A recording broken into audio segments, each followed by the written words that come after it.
భారత్తో పెట్టుకుంటే ఏమవుతుందో పాకిస్తాన్కి రియల్గా అర్థమైపోయింది.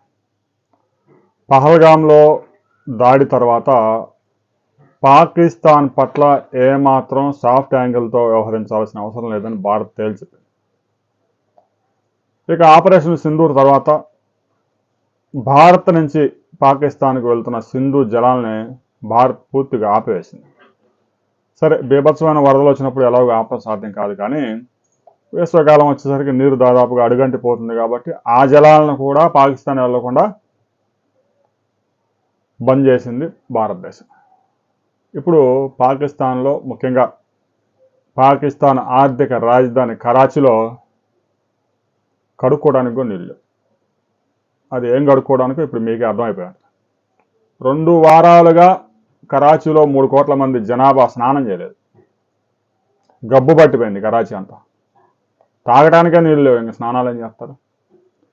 సింధు నది జలాలను పూర్తిగా మూసివేస్తే పాకిస్తాన్కి ఏమవుతుందో ఇప్పటికే అర్థమైంది. ఇక రాబోయే రోజుల్లో కేవలం తాగునీటికే కాకుండా ముఖ్యంగా సాగునీటి పెద్ద ఎత్తున ఉపయోగిస్తూ ఉన్నారు. తీవ్రమైన కరువు కూడా వచ్చే అవకాశం ఉంది.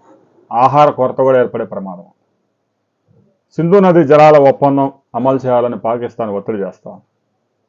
అంటే అంతర్జాతీయ సరిహద్దులో నుంచి మీరు ఉగ్రవాదులను గుంపులుగా తోలొచ్చు, దాడులు చేయొచ్చు, అన్నీ చేయొచ్చు, కానీ సింధు నది జలాల ఒప్పందం అమలు చేయాలంట. కేంద్ర హోంమంత్రి అమిత్ షా స్పష్టంగా చెప్పారు, భారత సరిహద్దులు ఇక నుంచి చతుర్భుజ గ్రిడ్తో పనిచేయబోతా ఉన్నాయి. ఒక్కడు కూడా సరిహద్దు గీత దాటి లోపల అడుగు పెడితే అక్కడే కుక్కన కాల్చినట్టు కాల్చి పడేయండి అని సైనికులకు ఆదేశాలు జారీ చేశారు. ఇక నిఘా వ్యవస్థను కూడా పటిష్టం చేయటం, ఫెన్సింగ్ వేయటం, సీసీ కెమెరాలు పెట్టడం, డ్రోన్లు, ఫెన్సింగ్ వేయడానికి సాధ్యం కాని భౌగోళిక పరిస్థితులు ఉన్న దగ్గర టవర్లు నిర్మాణం చేయటం, రోడ్లు వేసుకోవటం, అక్కడున్న లోకల్ పోలీస్ సహకారం తీసుకోవటం, ప్రజల సహకారం, సరిహద్దులు 15 కిలోమీటర్ల పరిధిలో చొరబాటుదారులు ఎవరైతే నిర్మించుకున్నారో అక్రమంగా ఇల్లు మొత్తాన్ని నేలమట్టం చేయటం, ఆ కుక్కలను మొత్తాన్ని ఏరివేయటం, ఈ కార్యక్రమం పెద్ద ఎత్తున జరుగుతూ ఉంది. రాబోయే కొద్ది రోజుల్లో పాకిస్తాన్ కరాచీలో ఏం జరగబోతా ఉంది? 1 లీటర్ నీటి కోసం 500 రూపాయలు ఇవ్వడానికి కూడా కరాచీ ప్రజలు కొంతమంది ధనవంతులు సిద్ధంగా ఉన్నా అక్కడ నీరు దొరకడం లేదు. కరాచీకి ఎండిపోయింది. కడుక్కోవడానికి కూడా నీళ్ళు లేకుండా పోయినాయి.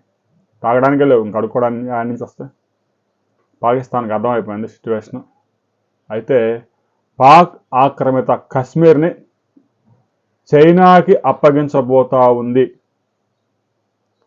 అనే విషయం ఇప్పుడు వైరల్గా మారింది.